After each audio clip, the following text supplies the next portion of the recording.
Everybody. Yeah. And just a reminder for all the participants, generally these are all recorded unless I get to play around with the technology and then delete it by mistake, as apparently I did with Mary Lou's, but these will be recorded. So good morning, everyone. Glad to have another segment of Meet Our CEOs, a chance for us to hear from some of the leaders on the South Shore. This morning's a little bit different because we're going to do obviously a little biographical introduction of two of our leaders, but we want to talk a little bit in this program about an economic sector, and that is the arts and the cultural economy, which is often underrated sector of the South Shore economy. And we've got two great guests to talk about that. They lead great institutions and themselves have been very accomplished leaders in this area. Kathy Czerny is the outgoing president of the South Shore Conservatory. We hate to see her go. Kathy was a member of our board and part of the original steering committee for our South Shore 2030 plan, and there to really help us think through how the arts play a role in the economy and the regional economy in particular. And then Zoe Bradford, who has been with the Company Theatre in Norwell, right up the street from the Chamber headquarters, and has been a very generous host to many Chamber events, including our South Shore Leadership Program. And we were reminded that the Leadership South Shore Program, which is sponsored by South Shore Bank, is an incredible opportunity for business professionals in the area to get to know the entire area outside of their business, but to know more about the South Shore. And they spend one whole day on the arts. And ironically, this was not scheduled intentionally. Ironically, today was going to be Arts and Culture Day for about 25 professionals around the South Shore to get around and sample a little bit of this whole idea of the cultural economy.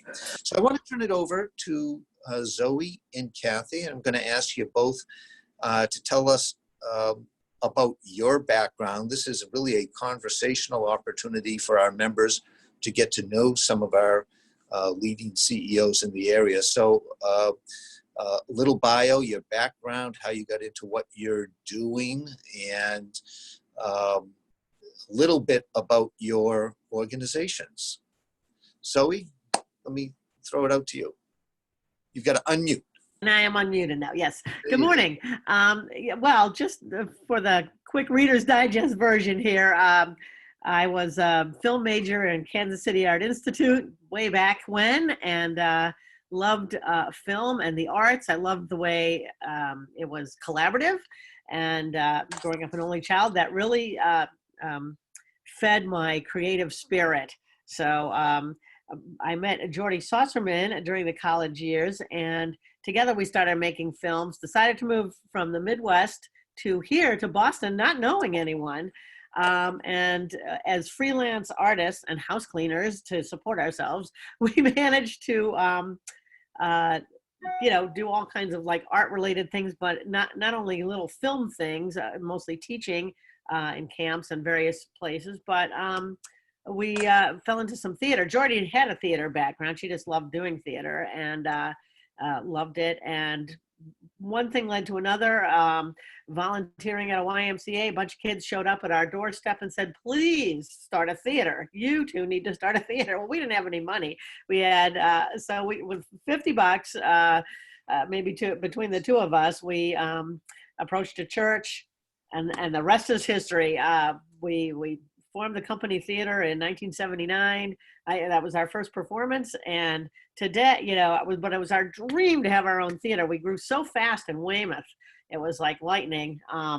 There was a real need for young people and adults to have an outlet, a creative outlet. We found we couldn't even keep up with the amount of people who wanted to be involved. So we formed the Academy of the Company Theater in 1987. But we still didn't have a home. And when we found the former Nickerson Theater in 1992, I knew it had to be ours, but this was a time when women weren't really in business, even in the 90s, owning properties like that and running businesses that was going to turn into something of this magnitude. It was very, very challenging. But once we procured that business, procured the building, today we have 35,000 people coming in and out the door with all kinds of programs for young people, we're very welcoming and diverse. We have people with, learning challenges and we really have a mission of being inclusive for all. So we do 10 shows a year in 12 months, which is amazing. 5 of them are youth related, some with teens. And, our academy has been flourishing up until now, of course.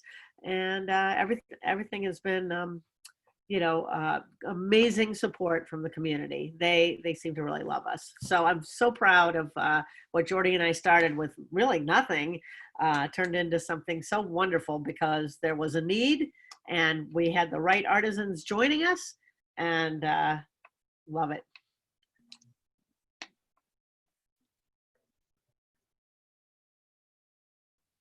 Peter, do you want me to talk now? You're on mute. Yes.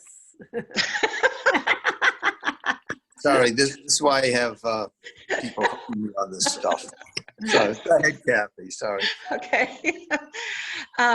Well, yes, as of last night, when our board of directors officially elected and voted to bring in the 3rd president of South Shore Conservatory. I have been president of South Shore Conservatory for the past 15 years. And prior to that, so I was born in Salt Lake City, Utah. I grew up in a very, very musical household. There are 5 children in my family. Every single one of us played an instrument. We all sang. My grandmother was an opera singer, and she played piano and organ for the silent pictures when she was a little girl. And so we have this lifelong sort of tradition in our family for music and the arts. I'm the only one that actually went into it professionally, even though I think my brother, who's in oil, he's retired. I'm happy for him that he's retired right now. But anyway, seeing what the oil industry is doing. But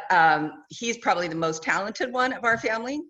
So so growing up in that, when I went off to college, I minored in vocal performance. The art world, the music world just opened so many doors for me. I was able to travel all over Europe performing and made lifelong friends. It was the core of my social life during high school. And we were very fortunate in that our high school, I had actually 2 music electives my senior year. And I had full a cappella and a madrigal, which was a small program, but they were all part of my regular curriculum. So, and I had it every single day. So when we think about, sort of how the arts get cut, and I just have heard from a couple of teachers on the South Shore right now that, of course, that's also happening in the public schools as they're looking at coming back into the schools. The arts are on the table. And so I grew up in a really rich environment for music and the arts. I acted in theater when I was in high school, and we actually had a dance program as part of my high school. So instead of doing gym, you could dance. So like I said, very rich cultural life growing up. And then I went to grad school and was really interested in visual arts and started to work on my master's degree in art history, and then decided that I really was interested in administration. So I went to the MBA program and came away with a couple of different 2 degrees. So, so then I ended up moving to Tennessee, and I actually worked in art galleries. I ran an art gallery there for 4 years. And then when we moved to Rhode Island, I needed lessons for our children and was looking to find some place that I could take them. And there was an article in the Providence Journal about this school. And there were no schools for music in Utah or Tennessee, not like a community music school. So I thought, this is great. I can take him to the same place. I can sit there for an hour. We're both done. But little did I know that it had only been open for like 4 months.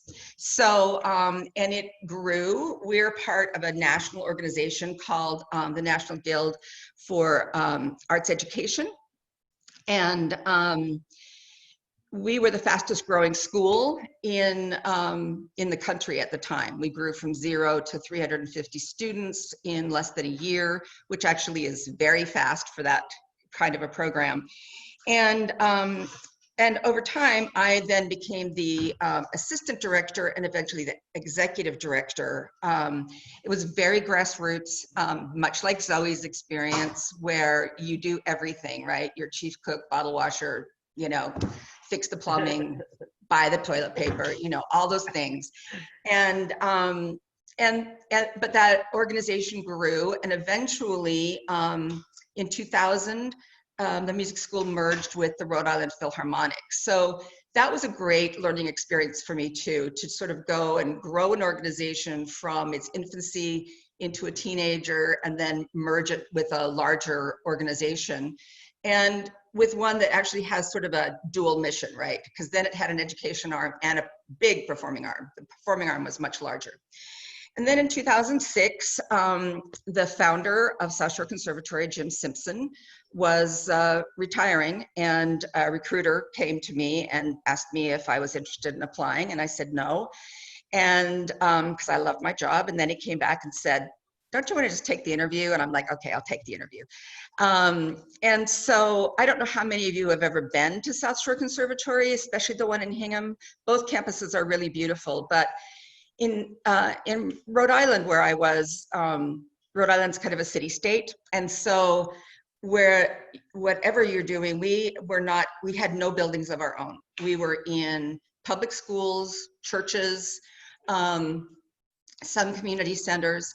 And so when I drove up the driveway to South Shore Conservatory in Hingham and saw this amazing facility with an amphitheater that seats 300 people in a shed and another 300 people on its lawn, walked into a beautiful building that's dedicated to the making of music and art, it was just sort of transformative for me. And from that point on, I was actually really interested in the interview. So that I started here in June of 2006, and it's been a wonderful 15 years. And over that period of time, the conservatory has changed in a lot of ways in terms of how we serve our community. I think for a long time, people just saw us as a nice place to take piano lessons in Hingham and Duxbury. But now we serve the community. We have 4,700 students, and we serve the community in partnerships from Brockton to Bourne, Milton, all along the South Shore. And a lot of those programs, we have a thriving creative arts therapies program that involves music therapy, dance therapy, and some visual arts therapy. And then in addition, we do partnership programs with the Brockton Public Schools, where we serve 1,000 kindergartners a year in a weekly arts literacy residency. And we partner with Old Colony Y.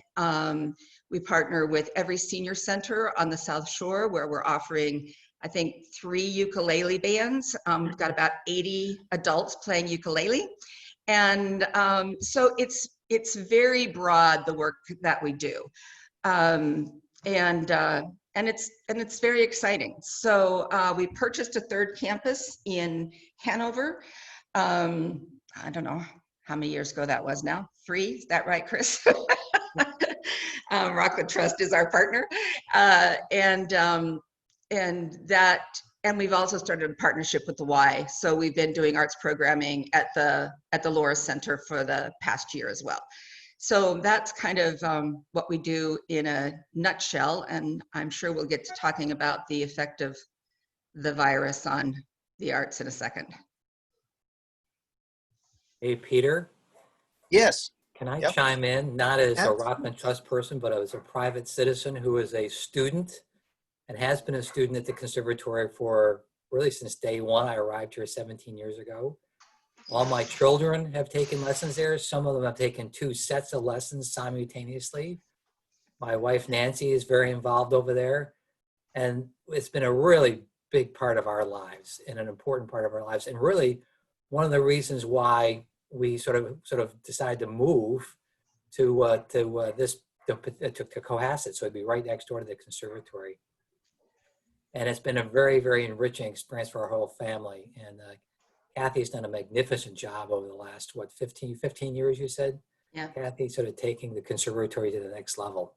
A real community asset. And So, this, Chris, what I just want to, instrument do you play? oh, go ahead. Yeah, what do you play, Chris? So, I'm a flute player. Let me quickly add that I'm an adult learner. I started playing when I was 45. And when you don't start playing as your kid, you just can't quite get those rhythms and the metronome in your head. So I love it, but clearly. He's very modest, as we all know, in everything. He's a fine flute player, and he plays in the Rusty Skippers, too. Yeah. So it becomes a social part of our life, too. I think that's a really important thing. And I was just going to say that, you know, what Chris really highlights, and I think Zoe would speak to this, too, is that really what we do is so community based, and that means that it's really all about the people. It's all about our students. It's all about the people that volunteer for us. It's about the community that we serve and the community that we create. And we have been fortunate to have the entire Odlefson family as part of our family. So thanks, Chris. That's great. So let me ask you about how the South Shore has changed with the arts. I have no appreciation for music, and yeah, I don't.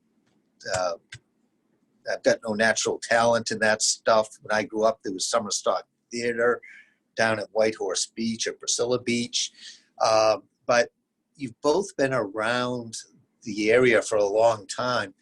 How has arts on the South Shore developed, and are we richer in the arts and arts appreciation than maybe the South Shore that I grew up in, 50, 60 years ago? Well, if I could respond to that, I have seen an incredible change. Well, we've been in business 41 years, which is remarkable that Jordy and I started this 41 years ago. So in the beginning, people were just hungry for entertainment. But I'm proud to say the company theater took theater to a different level. There was real choreography going on stage. We started using orchestras, full bands in our pits.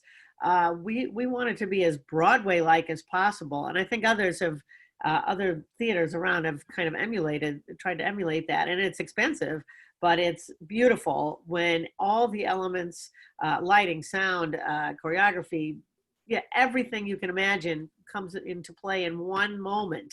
It's very invigorating, and so our audiences have become more sophisticated. Absolutely, they're more willing to take a chance on something they may not know, which I'm thrilled about, and I'm sure Kathy can answer to that as well, because sometimes people tend to just want to go to what they know. But our children, now we've seen a couple generations now of kids. We have, people's children and grandchildren coming into the theater, and it's, in our educational arm, which is so rich to see. That's personally very rewarding. But beyond that, I think it's the integrity of the arts is important. I think we have made the South Shore, me, Kathy, and having the Arts Center in Cohasset, I think we're a nice little rich educational and entertainment center because of it. I think it makes it appealing to live near here, and there's a huge ripple effect of industry with restaurants and other businesses that can all enjoy the impact of people wanting to have that it's not only entertainment, but sometimes it's historic. You're getting a historic enrichment out of a piece of theater, or you're just, it's transformative in whatever way. And people have a need for that. We need the arts. We need escape. We need to feel inspired or hopeful. So or just have fun. So for whatever reason you're coming into the theater, I feel like we have grown audiences that have really come to look forward to that type of thing. Because when Jordy and I first started, it was, some community theaters that were well established. We're really like a mid-level theater. So we're not community, and we're not technically like the pro theater, like the Huntington or anything like that. We're a sort of an enigma, but I think it's kind of a gift to be able to have professionals working side by side with amateurs. So that's another cool thing that's happened on the South Shore that wasn't in existence when we started. And not only that, another wonderful thing is a safe haven for LGBT youth and adults. That's something that was totally non-existent years ago. And now through us, and I'm sure the Conservatory as well, people feel like they can walk in, they can be themselves, and they can explore their art. So I'd say the changes have been extraordinary. Yeah, I would agree with that. So we just actually celebrated our 50th anniversary on Friday. And yeah, which is and we had, of course, a whole year of incredibly exciting events scheduled, and none of them, they're all happening virtually. I won't say none of them are happening, but I would agree with that. So 50 years ago, the Conservatory started in the Parish House for Old Ship Church. They started with 150 students. And really, I think in one way, it does highlight that there has always been, I think, pockets of understanding and valuing the arts here, because really the Conservatory was started by a group of 30-year-old parents who, when New England Conservatory decided to pull out, they wanted it in the community. So they started that program. Like I said, 150 students moved into the old Commandant's house up on the hill in Hingham, which had been abandoned, run down.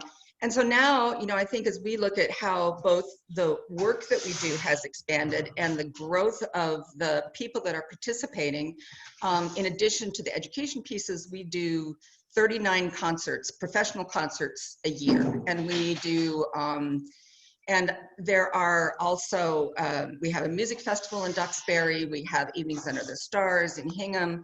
And so there are so many different ways for people to engage with us, just like there are for company theater. We have a really thriving partnership with Plymouth Philharmonic, with the Phil. Stephen Karadianis has been the artistic advisor to our youth orchestra since it started. And our students get to play in a side-by-side with them. And I think their numbers since I've been here have just grown and grown and grown. They have sold out concerts, every cycle now. So I think that we see a lot of value. Our corporate partners have grown. It used to be that we only had, individual donors from the communities in which we sort of were in Hingham and Duxbury primarily. But that's not the case anymore. And so I think that I do see that people have stepped up their appreciation for what the arts bring to their community, how it makes for a stronger, more vibrant community. And I think Zoe's point about how arts and culture really have ripple effects out to tourism, out to the hospitality industry. All those things are linked, and I think we've definitely seen that on the South Shore. Let me ask you about your business models with the organization, because I think, Kathy, I think you're right. Some people may have thought South Shore Conservatory is mostly music lessons, so you're getting revenue from that. Zoe, I think it's live performances and the gate receipts for that. But what are the business models in terms of revenue? How much of it is gate receipts from performances versus philanthropy, or other services that you're able to provide, like lessons? And how's that been affected with the shutdown? So I'll go first this time, so if that's okay. Please do. So we're about 70%, 30%. 70% earned, 30% raised. Our budget's about 5.6 million. We raise about 1.6 million dollars a year, and earn the balance. Most of it's from tuition, some of it's from ticket sales. But you know, the fundraising, I think, when you think about us as nonprofits, and I know that the chamber is as well, you know, I did grab some numbers just on a national level to sort of, and a statewide level to kind of think about the impact that we're having under the COVID. So as of April 7th, and we think now that seems like an eternity ago, nationally, they were projecting $4.5 billion in losses to arts and culture nonprofit organizations. That doesn't include for-profit galleries or any of the other for-profit organizations that are out there. That's only nonprofits. In Massachusetts, they're looking at $250 million in losses. Boston especially is extremely tied. Their tourism is extremely tied to their arts and culture. You know, that's a huge hit. So, and in March, so this is the other interesting thing, in March, they had predicted, they were talking about that we were being hit by about $60 million hit in Massachusetts. And by April 7th, it was $250 million. So, you know, it's, this sector is being hugely hit by COVID, and it has varying degrees. I've been in a lot of conversations with the Mass Cultural Council. And so some of the ways, and most of the organizations that are our size, and I'm sure Zoe and Phil are in this too, we self-insure for unemployment. So we don't pay into the fund when we lay somebody off. We pay for that out of our pockets. So right now, again, as of April 7th, they were saying that the nonprofit cultural organizations were looking at a $6.5 million unemployment tag as well. But that's going to go way, way up, because that was also thinking about the fact that within the CARES legislation, they had said that unemployment would be, that the states could cut it by half. Then the Department of Labor came out and said, no, you can't do that. So as a result, now we're probably, you know, at a minimum, we're looking at 13 million and probably much more than that. On a personal level for South Shore Conservatory, we've been actually really, really fortunate. And I think that schools and education programs in the arts are in some ways, while the schools are going to be pulling back, we've been very lucky because we were able to turn 90% of our individual lessons, which is our tuition-based programming, into online teaching. And we were able to turn 70% of our group into online teaching. So, but that was through the balance of our semester for people who had already paid for their lessons. And as you can imagine, just like doing this, it's not the same as having a conversation with each other over a cup of coffee or sitting in a conference room. So, you know, we're realizing that yes, summer camps, they're going to say are going to come out in phase 2, but we don't know what the parameters around that are going to look like. So right now we're planning on doing our summer camps online, and even probably going into the fall online. One of our programs that has the largest margin for us is our preschool and kindergarten program. And that doesn't fall, it falls, our preschool can fall under the early childhood care program, but the kindergarten doesn't. So the kindergarten will fall under education. And of course, parents are really concerned about that. And while these activities have been going on, sort of like in 2008, we've also seen the money stop coming in. So people who are on payment plans, they're not necessarily sending in their next payment. So for us, the PPP loan was a huge lifesaver because we've actually only we've only furloughed 2 people out of our 125, 30 employees. We've been able to keep everybody else working and whole, but we don't see that continuing. But the PPP has allowed us to pay them and make sure that we've got cash flow going through while things are turning down. Yes, and I guess I'll go ahead and share our situation.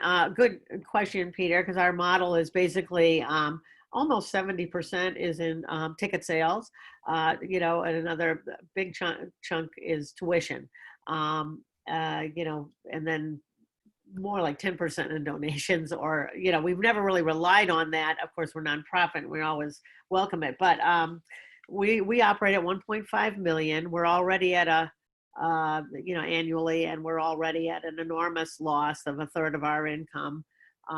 We are giving a huge shout out to South Shore Bank, who made sure that our PPP went through to June 10th. So happily, I've been able to keep my employees through June 10th. I have a staff of 13, but I also have over 100 independent contractors, musicians, and artists and teachers who really rely on us for you know, for the very, very important part of their livelihood. So on June 10th, the bell is tolling for us, which is really frightening.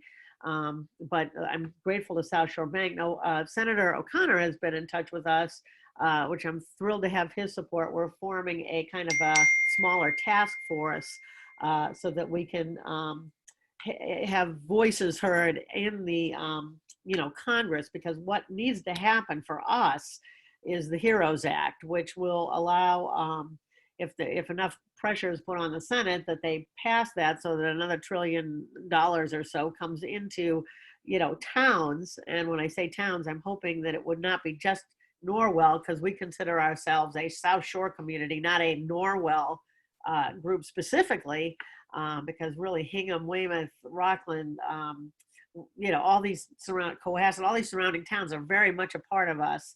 And I'm hoping that we can get some support. We've been able to put some classes online, which is wonderful.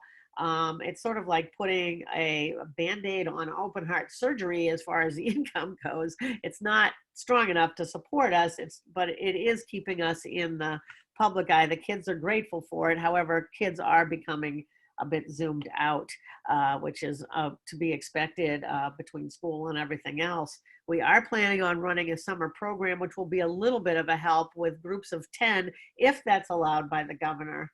And, you know, with all the things in place, to us, our priority is to keep our people safe and to not lose our brand.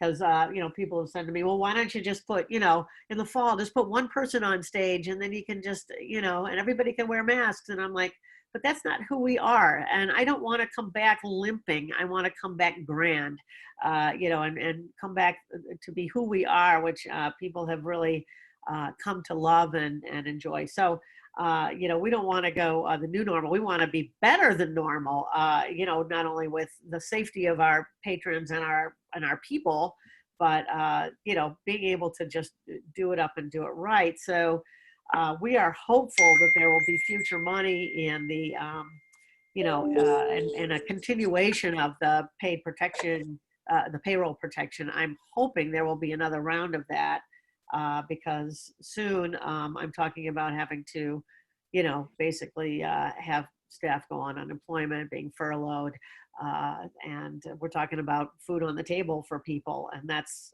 tragic. In addition to just the loss of arts. So if we can run our summer programs a little bit, that will help. As far as coming back in the fall, I don't think so. I think safety and all of that is top priority. And I could see us going into our, basically moving most of what we had planned for 2020 into 2021. I'm thrilled that many of our patrons have just said, keep my subscription as a donation.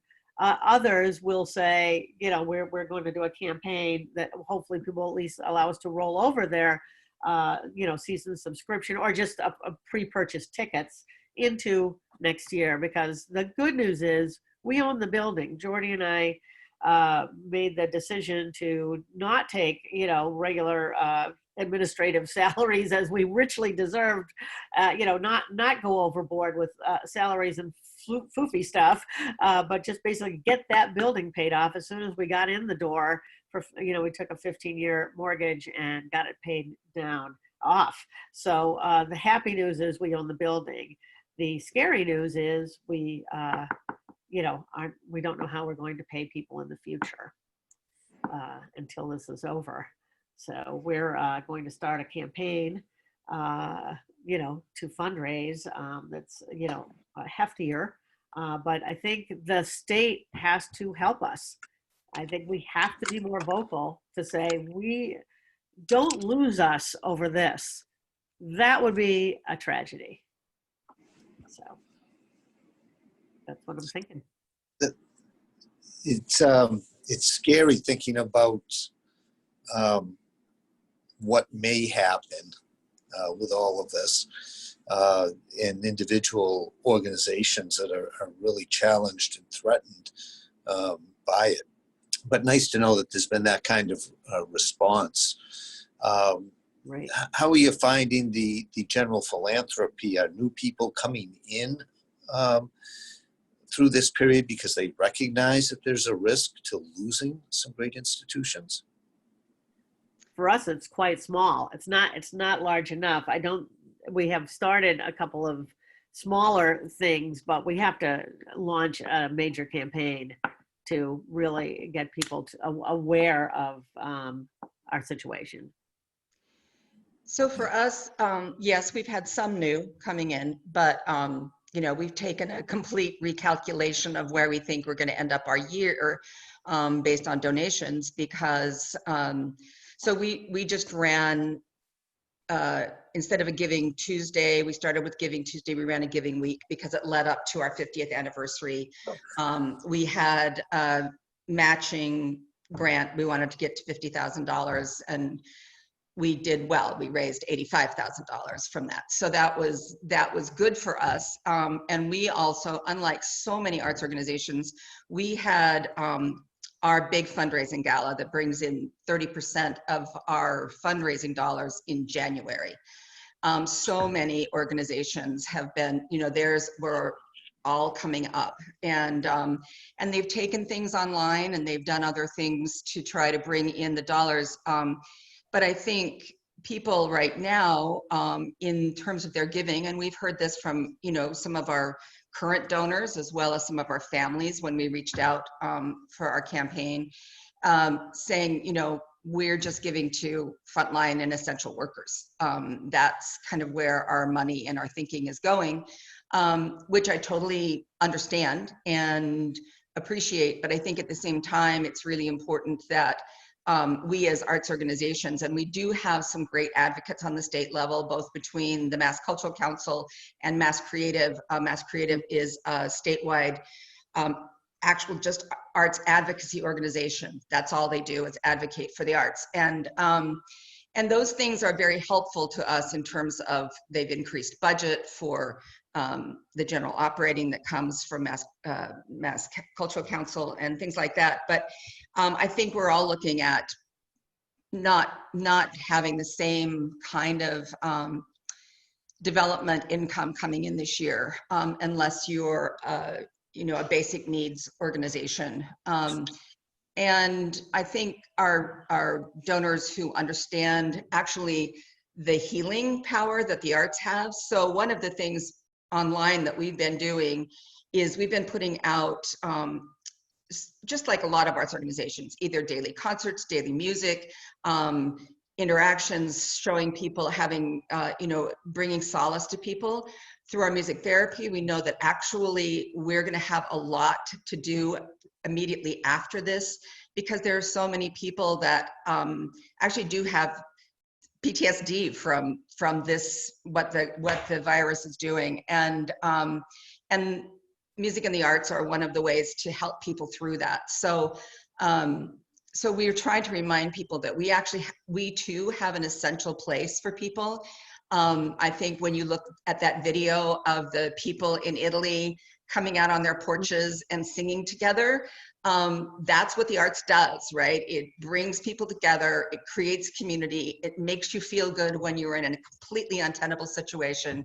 It helps you get through grief, it helps bring you joy. And so I think from our perspective, the arts are an essential service in so many ways. And so for the people who, I think for the people who believe that, who really participate in the work that Zoe and we at South Shore Arts Center and the Plymouth Phil and the other arts organizations on the South Shore, they do get that. And I think that they're continuing to be supportive. But it's definitely a different challenge in terms of getting new donors.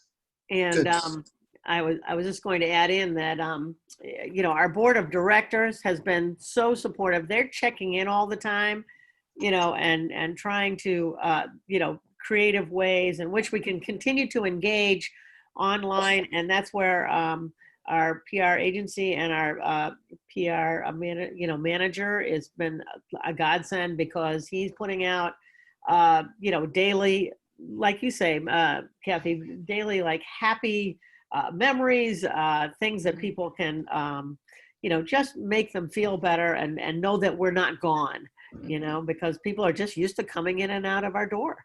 Mm-hmm. And I think that's very important to stay in view and to use our media as strongly as we can,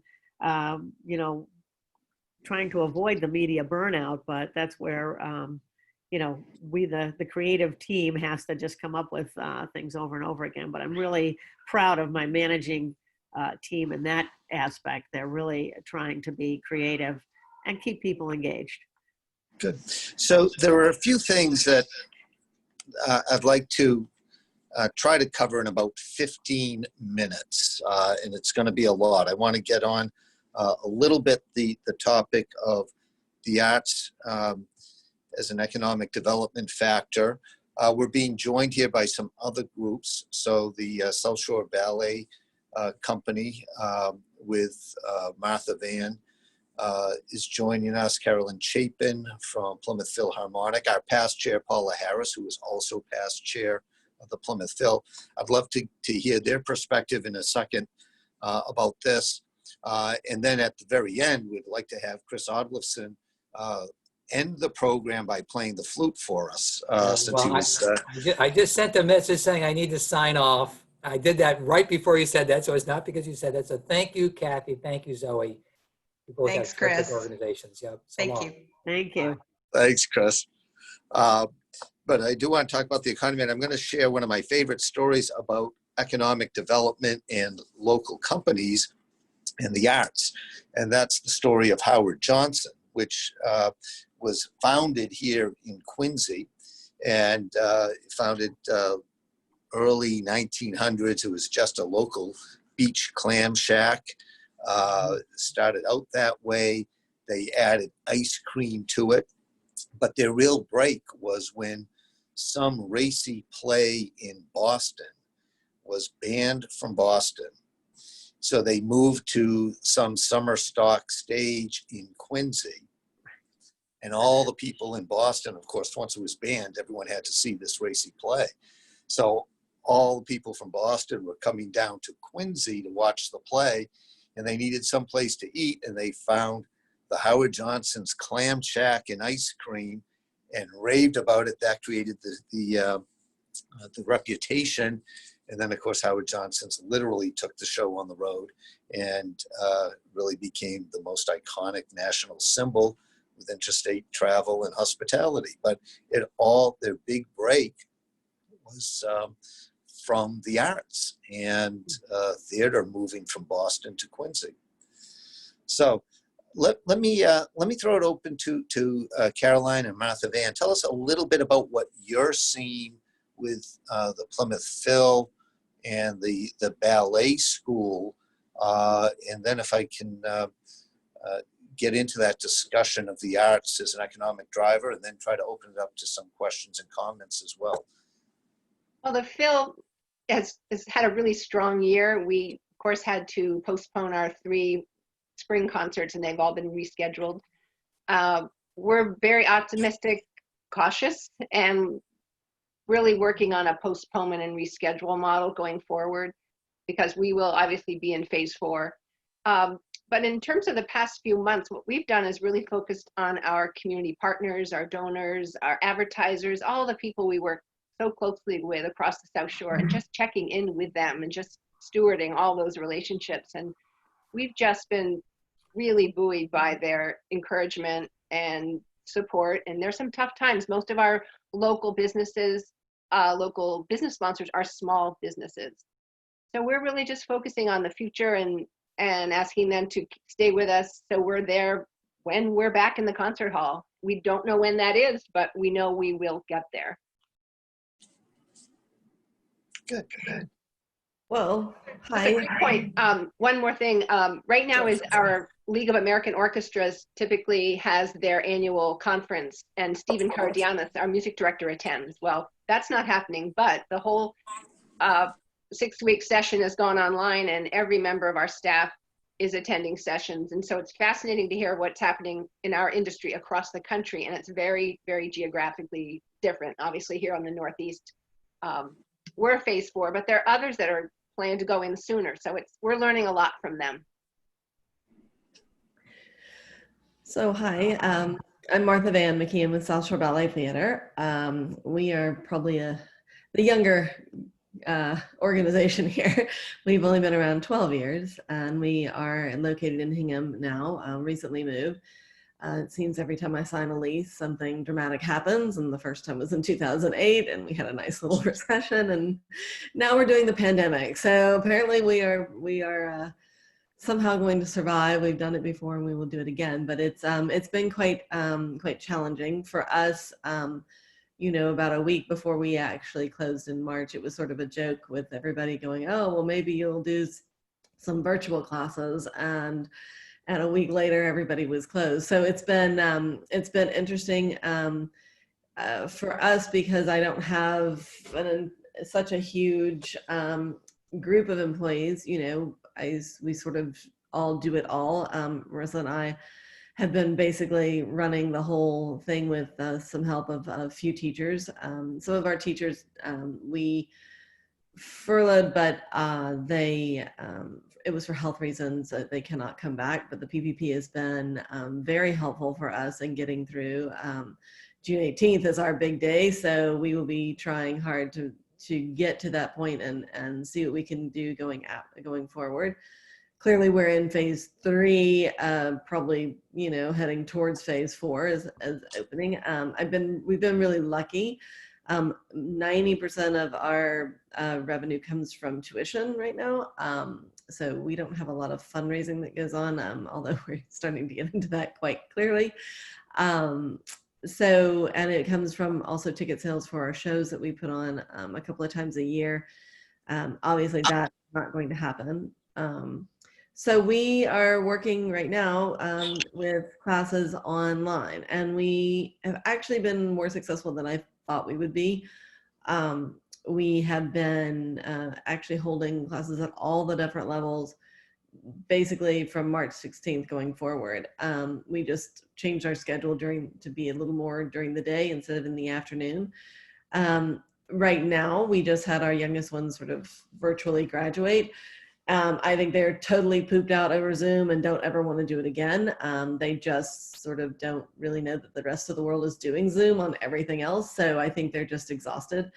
And we're starting to sort of see that as as it goes along. You know, now we're in the 7 and 8-year-olds that are starting to look a little pooped out, and they don't really have a performance to look forward to. And there's a lot of that going on. Our older kids right now are hanging in there because they're more serious dancers, and so they're trying to prepare for their Zoom summer intensive programs, which I will be astounded to see how that works. But we will be doing a summer program that starts in July. We postponed it a little bit, but it'll start in July, and it's going to be sort of a half and half type of a thing. We're hoping that that works. And in the meantime, we've been really lucky. Our parents have supported us all the way, which has been really fabulous. As I said, we're tuition based, so that we don't have a lot of fundraising going on. So for us, this next few months are going to be rather critical from a business perspective. It's always slow for ballet schools anyway. So it's going to be a challenge to get to September. But like I said, we're grateful to the PPP and even Citizens Bank that's helped us to get that came through, and it's helped keep everybody working.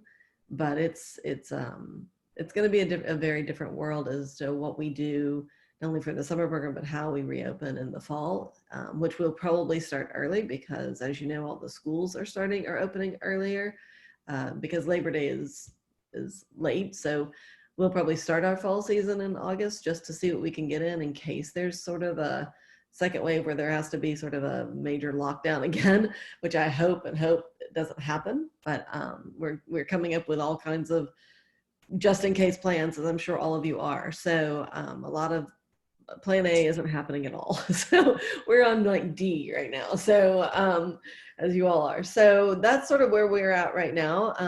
Summer is just challenging. And for us, Nutcracker is our big bread and butter. So having things at the Hingham Community Center, which Marianne Blackmore is here, and she was gracious enough to help us get that taken care of last year. And so we don't know how that'll sort of play out, since we usually have about 70 people a seating for that. And we have about 1,500 to 2,000 people that come to see our Nutcracker every year. So clearly they can't all get together. So we're not sure how those performances are going to work out. My hope is that we'll be able to sort of spread them out and work with various partners, a little Nutcracker here and there, a little performance here and there, just to sort of keep our brand. And it's sort of a roving. I think Zoe was right. I think you really have to make sure that that you keep your brand, that you don't try and change who you are. And so we're working diligently to make sure that that stays the same. We are going to do a virtual gala. Not really sure if I'm enjoying that or not, but the kids are very thrilled that they are actually at least working on pieces to put on a what is for all intents and purposes a movie. So we'll have a group sort of watch party where the seniors get to perform and the older kids get to perform. But it is quite the challenge to try and rehearse something via Zoom. That's not really gonna work for anybody younger than about 15, because and even then it's not up to our standard of dancing. So it's tricky right now for us. It's quite tricky, but we've worked with Zoe before, and she's quite brilliant I've gotten to meet Kathy, and just in awe of all that she does. And so we're just grateful to be a part of the South Shore arts community with their leadership, and hopefully walk diligently and in good standing behind them as we plow through this. So good. Do any of you have any sense as to what the economic throw weight is on the South Shore with the cultural economy and the arts? And I would include painting with that. But any idea how strong it is on the South Shore? Well, I will tell you, Peter, that the business model for Not Your Average Joe's nationally is to open next to a theater. That's how they count on their business. And then because they're, maybe better than, other chains, but not too high end, they are super successful. You can't get into Not Your Average Joe's. When we're having a show, it's like a line out. And on March 14th, they closed. They're just closed. We have been trying to get in touch with them to see what their future plans are. We're trying to think about some kind of fundraiser we might do in conjunction with them. But I don't know. They knew that once we were closed, they needed to close. So I just wanted to tell you that. That's huge. Yep. Kathy, any sense about how extensive the arts contribute to the regional economy? You know, I mean, on the South Shore, it's clearly Yeah. not the same kind of percentage that it is in Boston, where you have, you know, enormous arts organizations like, you know, the MFA and the BSO and things like that. But that being said, I do think that I actually think that we're going to find out what the connector is in more so during this period of time, because I think that with, you know, restaurants are going to come back online before actually a lot of the arts can come back online. And I think that they are linked. I think the hospitality industry is very much linked. And I'm sure that, you know, that the people at the Plymouth Phil, I mean, people that are running regular performances like theater and orchestra concerts, they have a much larger impact on, I think, the hospitality industry than we do. On the other hand, I think the potential impact we have is that people will actually move into the region, like Chris Odleson was talking about. I mean, their family moved here because the conservatory was here, and they could and they could have their families participate in the arts. That was important to them. So I think in terms of quality of life and that side of things, it's pretty critical. You know, I think the more partnering that the arts programs are doing, we do a lot of programming with South Shore Hospital now too. And I think that, you know, this sort of health and wellness piece, there's links within that as well. I don't think the South Shore has done much in terms of, and the Mass Cultural Council, which is really sort of our repository for this in the state, as we know, nobody really knows what the South Shore is. And so when they're looking at the impact or what's going on the South Shore, sometimes the South Shore reaches clear over to Mattapoisett, or, and sometimes it's really just, you know, the programs that are, I mean, the towns that are sort of on the east side of Route 3. So it's kind of hard sometimes to figure out what the impact is because there's not a strong definition for it.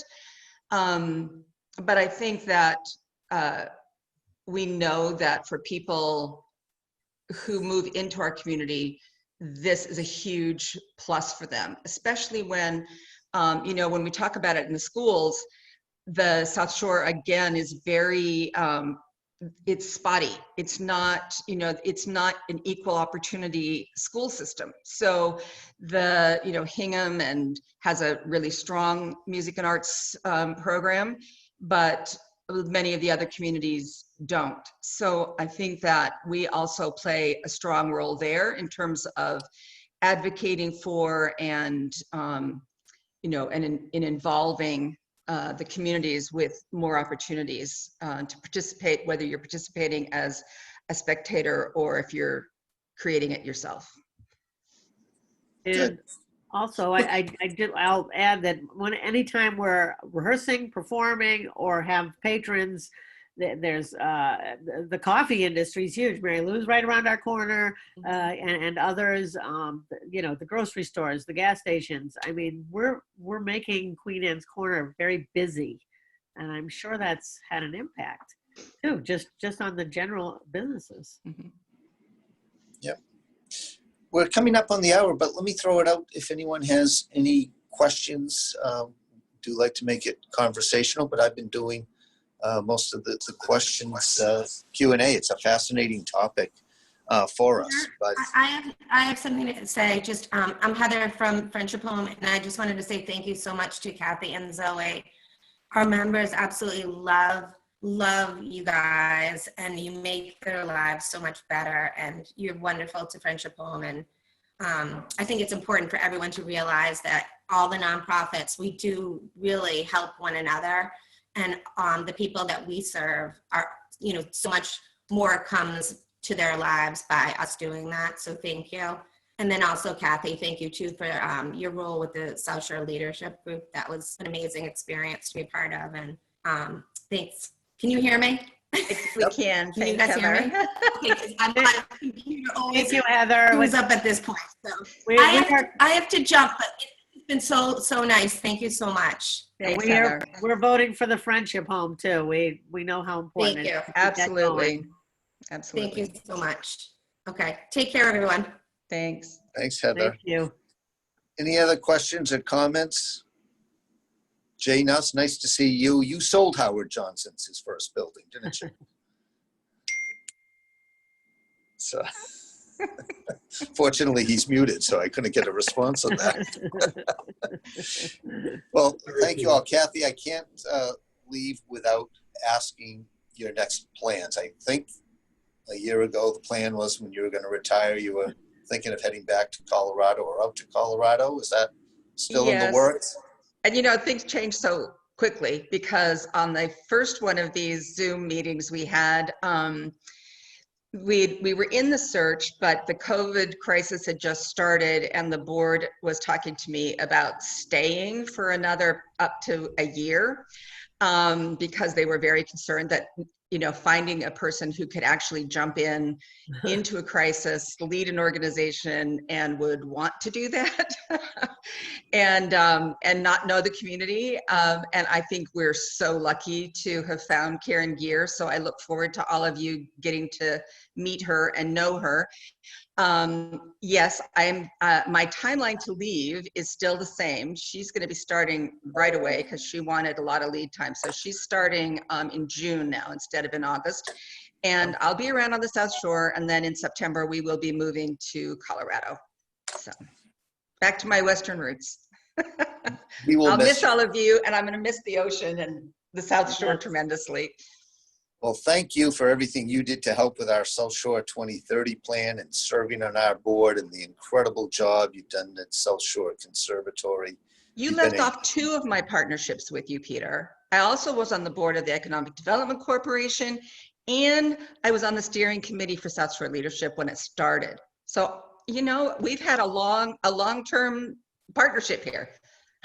It has been, and I've learned a lot. You've been a great community leader to the South Shore, and we're glad you parachuted in for the 20 years you did, or the 15 years. Well, I want to thank Paula for leading the charge on making sure that the arts were, a part of the thinking for the chamber, and that we do have a critical role to play within our community. And so I thank her for that. I thank you for becoming much more enlightened about this, Peter. And you do have a daughter who plays violin, however. So anyway, it's been a pleasure, and I've learned a lot from you because really I didn't know that much about sort of that whole business mindset. So we learned from each other, and I've really appreciated it. Thank you. Well, you'll be happy to know, in addition to my daughter, I'm not like Chris, I haven't taken up an instrument, but I have a 3-year-old grandson, so I'm actually learning how to carry a tune to the wheels on the bus turn round and round. Because I am hearing that friggin' song Gotta start somewhere. 25 times a day as he's up here, isn't he? There's a great little meme about that. I'll send it to you. Oh my God. I'm actually teaching him how to drive a car. So he sits in my lap and we go up and down the driveway so he can turn the wheel and sing the song. It's brutal.